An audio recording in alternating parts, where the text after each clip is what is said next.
Assalamualaikum warahmatullahi wabarakatuh. Salam sejahtera buat kita semua. Anak-anakku sekalian, bertemu lagi dengan Pak Robert ya. Hari ini kita akan belajar tentang Bahasa Indonesia SMP kelas 7, bab 6 subbab yang D, yaitu memerankan isi fabel. Nah, yang kita pelajari hari ini yang pertama adalah bagaimana cara menulis cerita fabel. Seperti yang kita ketahui, cerita fabel adalah sebuah karya tulis yang berisi cerita dengan tokoh hewan yang menggambarkan watak manusia. Dalam pembuatan karya tulis seperti cerita fabel, langkah pertama yang harus dilakukan adalah dengan membuat perencanaan, seperti sebagai berikut. Yang pertama, menentukan gagasan cerita. Ini bisa diperoleh dari ide pemikiran kita, atau bisa juga dari apa yang kita lihat dan apa yang kita rasakan di lingkungan sekitar. Yang kedua adalah mengatur urutan pada gagasan cerita. Mengatur gagasan-gagasan yang kita peroleh tersebut, lalu mengurutkannya menjadi rangkaian cerita yang saling terkait dan utuh. Sementara yang ketiga adalah memeriksa kembali gagasan yang telah dibuat. Ini untuk memastikan gagasan-gagasan cerita yang sudah dibuat sudah baik dan sesuai dengan apa yang kita inginkan. Sementara yang keempat adalah membuat kerangka berupa teks yang terperinci dan lengkap. Ini adalah bagian di mana gagasan yang sudah dibuat bisa dituangkan pada pembuatan kerangka cerita yang terperinci dan memenuhi unsur intrinsik, dan juga sudah sesuai dengan struktur dan kebahasaan pada cerita fabel. Berikutnya, ini adalah penulisan cerita fabel. Cerita fabel dalam karya tulis yang berisi tentang pesan-pesan moral dan juga mempunyai pakem urutan dalam ceritanya, sehingga dalam penulisannya ada beberapa hal yang perlu diperhatikan. Antara lain sebagai berikut. Yang pertama, judul. Judul ini harus dibuat semenarik mungkin untuk menarik pembaca. Kemudian bisa menggambarkan keseluruhan isi cerita teks. Kemudian ditulis secara singkat, padat, dan jelas. Kemudian yang kedua adalah orientasi, yaitu bagian yang memperkenalkan tokoh, terutama tokoh utama, yang dialami tokoh utama, kejadiannya di mana, dan kapan kejadian itu dialami. Sementara yang ketiga adalah komplikasi, yaitu bagian mulai munculnya konflik, berisi tentang reaksi tokoh terhadap konflik, juga sampai konflik itu memuncak. Itu adalah komplikasi ya. Sementara yang keempat adalah orientasi, yaitu bagian di mana konflik menemukan penyelesaian, dibuat menarik agar berkesan. Kemudian yang kelima adalah amanat. Ini berisi pesan moral yang dapat dipetik dari cerita yang dibuat. Yang keenam adalah orisinalitas. Ini penting ya, karena karya merupakan hasil ide sendiri dari penulis yang bisa terinspirasi dari apa yang dilihat dan apa yang dirasakan oleh penulis. Sementara yang ketujuh adalah cerita. Pengembangan peristiwa dengan pemilihan kata yang menarik pada dialog antar tokoh, sehingga bisa menghidupkan cerita itu sendiri.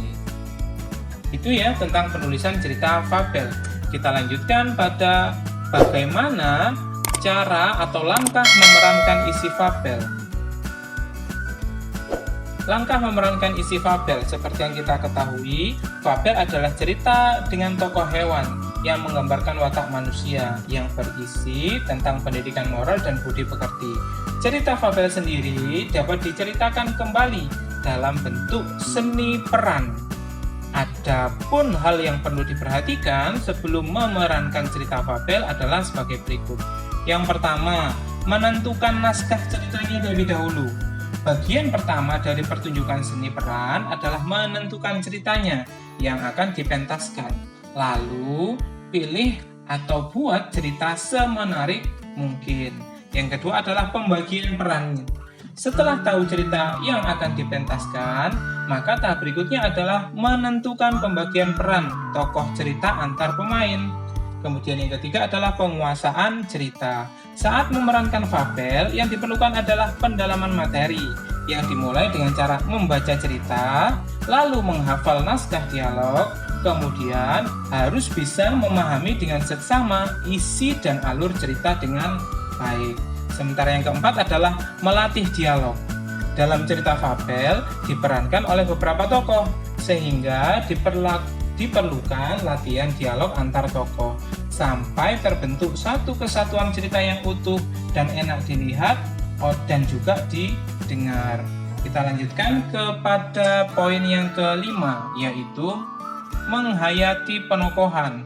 Dalam menghayati peran, yang perlu diperhatikan adalah ekspresinya, juga intonasi suara, gerak tubuh, gaya penghayatan, dan juga mimik wajah yang mendukung tokoh yang akan diperankan. Sementara yang keenam adalah menjalin kontak mata. Ini penting ya, pertunjukan seni peran harus menggunakan kontak mata terhadap pendengar atau penontonnya. Hal itu bertujuan untuk meningkatkan daya tarik cerita. Sementara yang ketujuh adalah menggunakan alat peraga. Ini juga penting. Ini digunakan pemeran untuk menghidupkan suasana. Salah satu caranya bisa dibantu dengan alat peraga, di mana bisa meningkatkan peran serta ketokohan dalam cerita. Nah, selanjutnya akan saya tunjukkan sebuah gambar dari pementasan sebuah teater dengan cerita fabel dengan judul Pengadilan Kancil. Ini ditampilkan pada Pekan Seni Pelajar tingkat provinsi, dan ini mendapatkan juara untuk beberapa kategori. Nah, sekarang kita lihat ya, kalau kalian perhatikan, mereka menggunakan semacam helm dengan tokohnya masing-masing. Ini adalah bentuk alat peraga. Tujuan saya tunjukkan ini biar kalian punya gambaran bagaimana seni peran itu dilakukan dan alat peraga apa saja yang bisa digunakan untuk menunjang ketokohan dari apa yang mereka perankan. Itu ya, kita lanjutkan. Nah, yang ketiga ini adalah kita akan belajar merubah cerita fabel menjadi teks drama. Cerita fabel dapat diceritakan kembali dalam bentuk seni peran. Sebelum menampilkan pementasan cerita fabel dalam seni peran, terlebih dahulu kita mengkonversi atau merubah cerita fabel yang tadinya masih dalam bentuk narasi atau paragraf ke dalam bentuk teks drama atau dialog, dengan syarat tidak boleh merubah isi cerita yang meliputi nama tokoh, latar, dan alur. Kenapa harus dirubah menjadi teks drama? Hal ini bertujuan untuk mempermudah saat diperankan atau ditampilkan untuk para pemainnya. Nah, berikut adalah langkah-langkah merubah cerita fabel menjadi bentuk teks drama. Yang pertama adalah membaca cerita fabel dengan seksama sampai benar-benar paham. Kalian pastikan benar-benar paham. Kemudian yang kedua adalah menentukan unsur intrinsik cerita fabel. Ini mulai penokohannya, watak tokohnya seperti apa, alurnya seperti apa, terus kemudian tempat lokasinya seperti apa, itu harus kalian benar-benar pahami dan ketahui. Sementara yang ketiga adalah membuat isi cerita dalam bentuk teks drama yang menggunakan percakapan dengan antar tokoh. Nah, kita praktekkan ya. Ini, sudah saya siapkan sebuah cerita tentang cerita fabel dengan judul Cici dan Serigala. Ini masih dalam bentuk paragraf. Contoh orientasinya seperti ini. Sore itu, 3 kelinci kecil, Cici, Pusi, dan Upi bermain bersama di tempat lapang di hutan. Tiba-tiba Cici melihat sesuatu tergeletak dalam bungkus plastik. Hai teman-teman, lihatlah. Cici berteriak sambil menunjuk ke arah bungkusan plastik. Wah, makanan teman-teman. Teriak Upi. Asik, sore ini kita makan enak. Pusi bersorak kegirangan. Cici mengambil kue itu, membuka bungkusnya, dan tercium aroma harum dari kue itu. Tiba-tiba muncul niat liciknya. Kue ini pasti nikmat sekali, apalagi jika aku makan sendiri, tanpa berbagi dengan mereka. Gumamnya dalam hati. Teman-teman, sepertinya kue ini bekal Pak Tukang Kayu yang sering ke hutan ini. Mungkin dia baru saja ke sini dan belum lama pergi. Bagaimana jika aku susulkan kue ini? Bukankah menolong orang juga perbuatan mulia? Cici meyakinkan temannya. Raut kecewa tergambar di wajah Upi dan Pusi. Mereka gagal makan kue yang beraroma lezat itu. Kita lanjutkan ya. Nah, Cici berlari menjauhi temannya dan memakan kue itu sendiri. Tiba-tiba, bruk! Tolong! Cici menjerit keras. Seekor serigala muncul dari balik semak dan langsung menerkam tubuh mungil Cici. Cici pun menangis dan terus berteriak minta tolong. Cici pun memutar otak, mencari cara bagaimana agar ia bisa bebas dari cengkraman serigala itu. Akhirnya ia mendapatkan ide. Pak Serigala, aku punya 2 teman di sana. Bagaimana jika mereka aku jemput ke sini supaya kamu dapat makan lebih banyak lagi? Cici berusaha mengelabui serigala itu. Baiklah, segera panggil mereka. Tapi aku harus ikut di belakangmu. Jawab serigala. Pelan-pelan saja ya jalanmu, supaya mereka tidak mendengar langkah kakimu. Aku khawatir mereka akan lari ketakutan. Cici pun berlari ke arah teman-temannya yang ditinggalkan tadi. Sementara serigala mengikutinya dengan langkah pelan. Menyadari hal itu, Cici berlari sekuat tenaga sambil sesekali memanggil teman-temannya. Nah, kita lanjutkan ya. Ups, Kaki Cici tiba-tiba terasa ada yang menarik. Ia pun menjerit dan bahkan tidak berani membuka mata. jangan Pak Serigala, jangan makan aku. Ampuni aku. Ini aku, Ci. Bukalah matamu. Ini Upi dan Pusi. Ayo cepat, Ci. Dengan rasa kebersamaan mereka pun akhirnya selamat. Nafas mereka tersengal-sengal, keringatnya bercucuran. Cici menangis terseduh-seduh. Maafkan aku teman-teman. Aku bersama pada kalian. Aku telah berbohong. Cici akhirnya menceritakan kejadian yang sebenarnya. Teman-temannya tidak marah, apalagi membencinya. Cici pun berjanji tidak akan mengulanginya lagi. Sudahlah Cici, kami memaafkanmu kok. Kata Pusi dengan bijak. Terima kasih kawan. Aku janji tidak akan mengulanginya lagi. Jawab Cici dengan tulus. Nah, anak-anak sekalian, itu tadi adalah cerita fabel dengan judul Cici dan Serigala yang masih dalam bentuk paragraf. Sekarang, setelah kalian membaca dan memahami betul alur cerita dari Cici dan Serigala ini, maka kalian berikutnya akan belajar bagaimana merubah bentuk paragraf ini menjadi bentuk teks drama. Nah, ini sudah saya berikan contoh ya, perubahan dari cerita paragraf menjadi bentuk teks drama. Kita praktekkan ya, Cici dan Serigala dalam bentuk teks drama. Di sebuah hutan tinggal 3 kelinci yang bersahabat. Mereka bernama Cici, Pusi, dan Upi. Sore itu mereka sedang bermain bersama-sama di tempat lapang. Tiba-tiba Cici melihat sesuatu tergeletak dalam bungkus plastik. Cici pun berkata, Hai teman-teman, lihatlah, di situ ada bungkusan plastik. Kira-kira apa yang isinya? sambil mengambil bungkusan. Upi menjawab, Wah, ternyata isinya makanan, teman-teman. Pusi menyauti, Asik, sore ini kita makan enak nih teman-teman.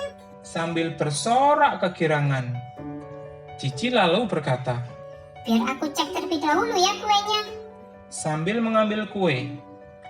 Harum sekali aroma kue ini. Pasti enak sekali rasanya. Lalu Cici bergumam dalam hati, Apalagi jika kue ini bisa aku makan sendirian. Aha, aku punya ide. Teman-teman, sepertinya ini kue bekal milik Pak Tukang Kayu yang biasa lewat sini. Biar ku kejar, mungkin beliau belum jauh. Biar ku kembalikan kuenya.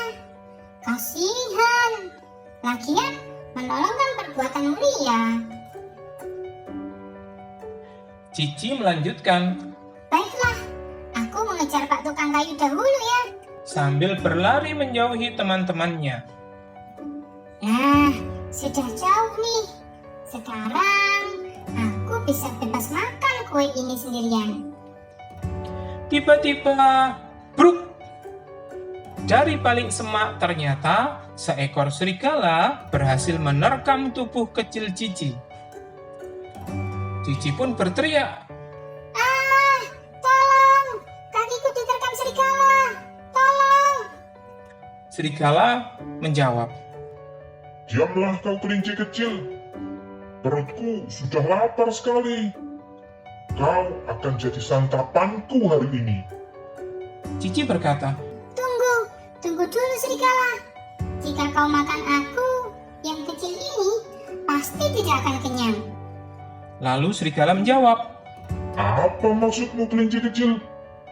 Kau mau membohongiku ya? Cici menjawab, Tidak. Begini serigala, aku punya 2 teman di seberang jalan sana. Jika kau mau, aku bisa mengantarkanmu. Itu pasti akan membuatmu jauh lebih kenyang. lalu serigala menjawab, Baiklah. Antar aku ke sana. Nanti jalannya pelan-pelan saja ya, agar teman-temanmu tidak lari ketakutan melihatku. Cici sambil bergumam berkata, Wah, sepertinya serigala ini kelaparan. Sampai-sampai berjalan saja sangat pelan. Ah, ini kesempatanku untuk lari. Kemudian Cici dengan tenaga yang tersisa lari sekencang-kencangnya, meninggalkan serigala yang sedang kelaparan di belakangnya. Tiba-tiba, Cici berteriak, Ups, kakiku tertangkap. Ampun serigala, tolong jangan makan aku. Ampuni aku serigala, maafkan aku, sudah membohongimu. Upi menyaut. Ini aku, Ci. Bukalah matamu. Ini Upi dan Pusi, sahabatmu. Pusi berkata, Ayo cepat Ci, kau sudah aman kok Ci. Cici menjawab, Maafkan aku ya teman-teman. Aku telah membohongi kalian. Aku berniat menghabiskan sendiri kue tadi. Maafkan aku ya.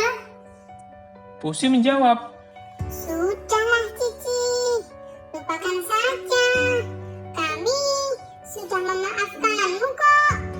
Yang penting kamu sudah selamat dari serigala itu. lalu Cici menjawab, Terima kasih teman-teman.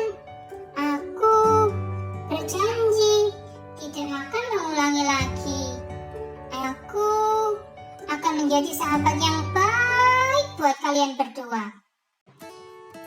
Nah, itu tadi adalah cerita fabel dengan judul Cici dan Serigala dalam bentuk teks drama. Kelebihan dari teks drama ini adalah jika diperankan dengan beberapa orang akan jauh lebih mudah untuk dipraktekkan dan pembagian dialognya pun akan jauh lebih mudah. Nah, itu tadi tentang bagaimana cara membuat atau memerankan cerita fabel ya. Semoga apa yang kita pelajari hari ini bisa bermanfaat dan berguna bagi kalian semua. Ada kurang lebihnya Pak Robert mohon maaf. Assalamualaikum warahmatullahi wabarakatuh. Assalamualaikum. Terima kasih.